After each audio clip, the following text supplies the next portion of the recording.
Hey guys, it's Edwin here, and today I want to talk about emotional triggers, especially after abuse. A trigger is anything which reminds you or connects you to a past painful experience.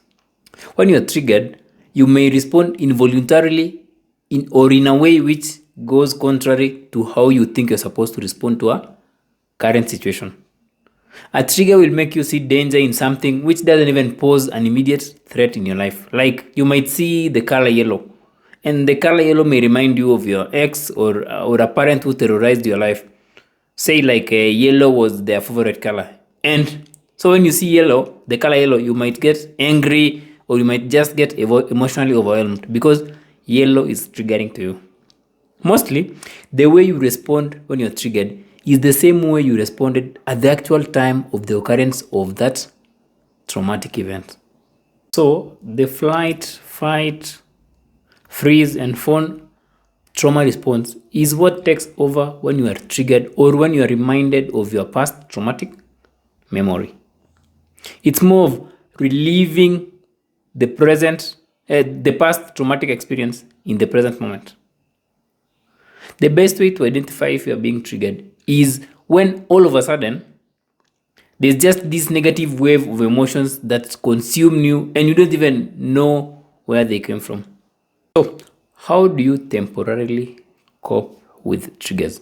I've used the word temporary here because it doesn't really deal with the root cause, but it can help you when you've not dealt with the triggers on a deeper level or when you are temporarily looking for a way out when you are triggered. To cope, you first have to acknowledge that you are being triggered.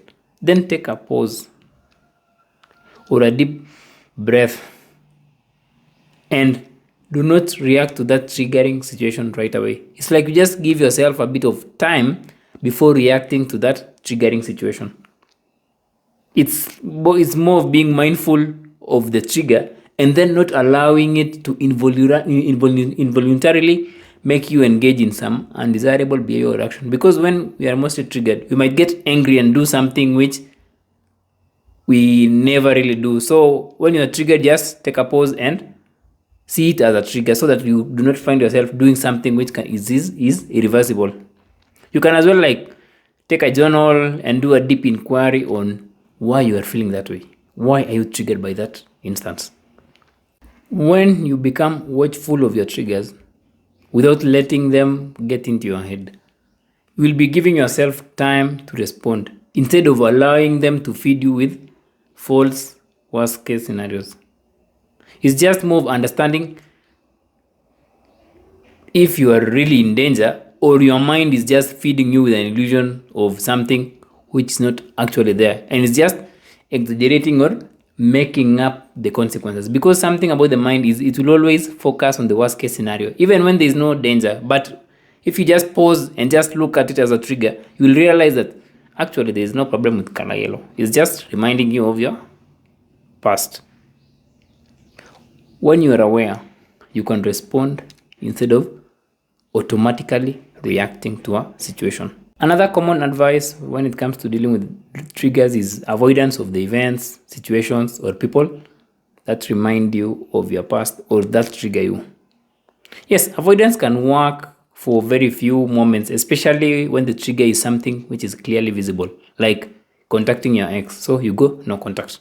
You might also make up a list of all those triggers you know all about, like restaurants, like watching TV, or just instances that have triggered you in the past. And then now you come up with a counter list of coping mechanisms that will help you to remain calm in those moments. So let's say when you are triggered, let's say when you are watching a movie and you get triggered, you already have a coping mechanism like, no, I just either pause the movie and maybe just take a walk or something, just something which helps you to remain calm and to be centered. This, of course, helps as a temporary measure, but it should not be used to address the problem permanently.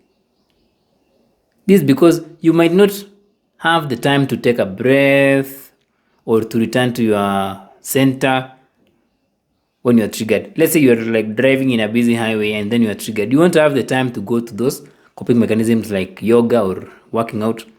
That's why you also have to use this avoidance as just a way of temporarily dealing with the issue, but look for a way to deal with your triggers permanently. And I'll explore this in this video, so just stay put. So why is avoidance of the triggers not the solution?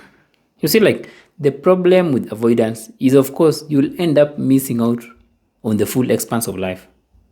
When you focus more on the contents, which are things outside you, you will end up living a life where you are just watchful of the externalities that remind you of your past, and you'll even miss out on some things you used to love doing, like hobbies, restaurants, watching a movie. Like, you will miss out on those amazing things you used to love before those traumatic events.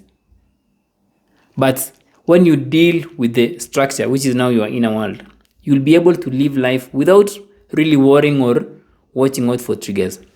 So when you focus on avoiding your triggers, you are already affecting the quality of your life, which also means that your past still has a grip in your present life.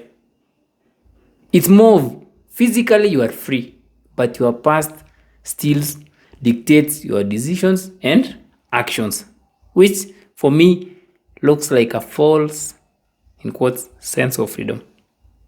And we cannot fully change our outer environment to be like rid of all the triggers, because some things are just unavoidable, like the color yellow or the sky or traffic. It's impossible to fully control our environment because there are too many variables that can trigger you. In short, triggers are everywhere, and the list can be so inexhaustible. Also, triggers are embedded in your unconscious mind, and you might be triggered when you don't even know, or you don't even have the time to get back to your breath, or to even journal about it, or to go back to that coping mechanism. Like I said before, like, let's say you are driving in a busy highway, you won't have the time to go to those coping mechanisms. You'll have to experience those emotions at that present moment, or you'll have to just go through the motions.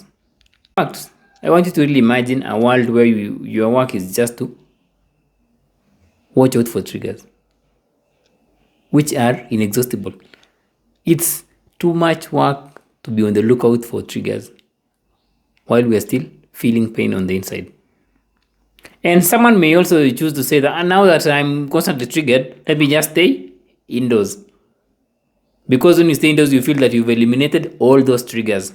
But the thing is, staying indoors in itself is another trigger, because being alone is one of the most common triggers, because it triggers the abandonment wounds. So being triggered is inevitable.